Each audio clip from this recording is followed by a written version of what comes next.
पट्टे चलाए, labour I है और सब उसकी जमीन को पूरी नष्ट कर दिया गया है। और मैं इस विषय में अब डीएम साहब के पास आया हूँ, ज्ञापन लेके डीएम साहब के पास ही लेकर आया हूँ मैं लेटर। अब डीएम साहब उस पर कार्रवाई करेंगे।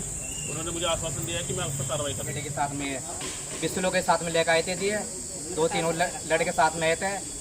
जमीन मार फिलहाल सर बटाई पे थे, 20 औरतें थी। ये देखो जी मेरा सराय काट रखा, ये कल मौके पर पकड़े गए,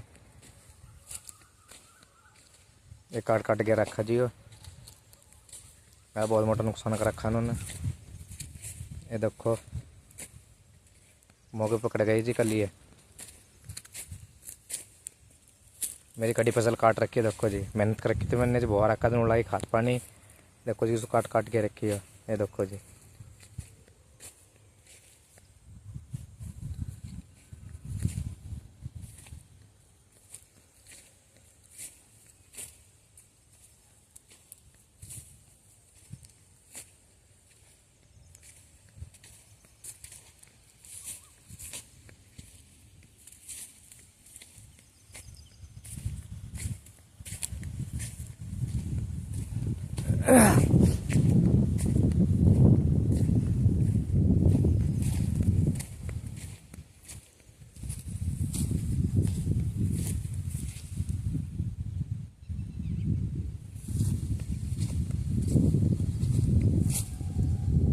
जो कनकट खेड़े का रहने वाला है, मेरठ का, लक्ष्मीकांत नाम है उस बंदे का।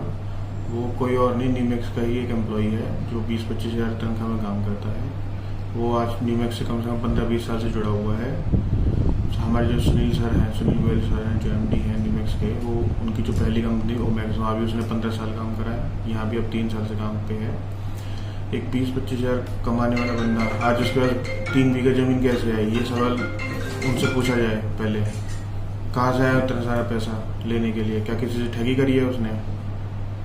और तो और ये बता दिया जाए कि जो न्यूमैक्स, जो लक्ष्मीकांत, ये दावा कर रहा है कि मेरी ज़मीन है, मेरी ज़मीन है। वो ज़मीन उसने 100% पेमेंट लेके एक ट्रांसबिल्ड कंपनी को दे दी है, जिसका सारा कब्जा उस ट्रांसबिल्ड कंपनी को दे दिया, जिसके सारे दस्तावेज भी उस कंपनी के पास हैं। अगर वो दावा करता है कि मेरी ज़मीन है, मेरी ज़मीन है, तो बता दी जाए उसके दस्तावेज कहाँ है, दिखा दी जाए। कितनी कीमत होगी ज़मीन की? लगभग करोड़ के आसपास, 50 से करोड़ के पास। अपनी तरफ से क्या इसमें कोई प्रशासन स्टेप क्या उठाया इसके खिलाफ? कंपनी को वो ब्लैकमेल कर रहा है। कंपनी को ये आरोप लगा रहा है कि न्यूमैक्स मेरी जमीन में कब्जा कर रही है, जबकि ऐसा कुछ है नहीं। न्यूमैक्स सिटी प्रोजेक्ट का और लक्ष्मीकांत की जमीन का कोई लेना देना नहीं है। नहीं, कंपनी ने उसके खिलाफ फ्रॉड गर्दी में क्या स्टेप उठाया है? हमने पुलिस कंप्लेंट भी लिखाई है, जिस पर पुलिस एक्शन ले रही है। ठीक।